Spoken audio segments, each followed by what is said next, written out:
why should I believe that a teacher really does care about a child who is, to use your phrase, acting out? That could be from anything ranging from foul language to disruptive behavior to fighting to truancy to anything worse.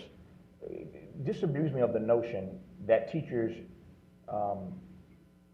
care about these kids if getting rid of the kid makes it easy for the teacher. I mean, if you got in other words, if you got a troubled kid in your classroom, and if by, to use Malcolm's phrase, if by any means necessary, you can get that kid out of your classroom, that makes it easier on you, the teacher, to do what you have to do for the rest of the kids in the classroom. So how are teachers incentivized? Where does the care and the concern come from to help this kid if getting rid of the kid makes your life easier?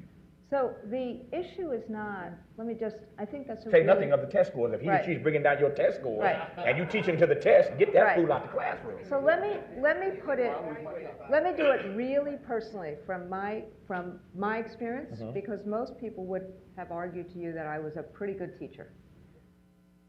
Say there is someone I'm not connecting with, and I know I'm not connecting. And so what do I do? And I go and I try to get help and I don't know what to do. That's a really different situation than the situation where, oh my God, I'm just getting rid of the kid.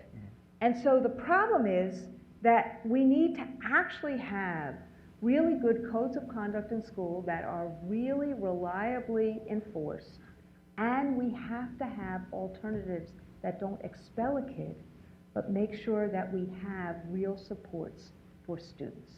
And so where I disagree with zero tolerance and with these, remember what I said, that these expulsion policies are stupid, ridiculous, and outrageous. Because the worst thing to do is for that kid to be out of the school.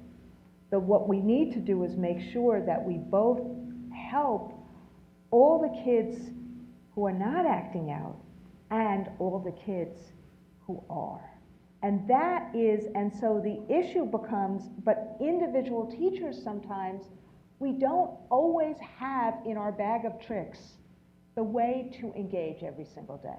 And what tends to happen, and I'm glad we can have this conversation, is that, I hesitated when I started saying this because I said, okay, I'm going to lean right into my own experience. I may not have every single day, every single moxie or wherewithal to reach all my kids.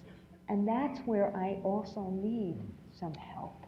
And so I'm not saying every single teacher is like that, but the vast majority of teachers want to do that. And part of the problem we sometimes have is when we have new teachers who are in really hard to staff places, who don't have the experience, then we start seeing real problems, which is why we need actually the best teachers to work in the toughest schools.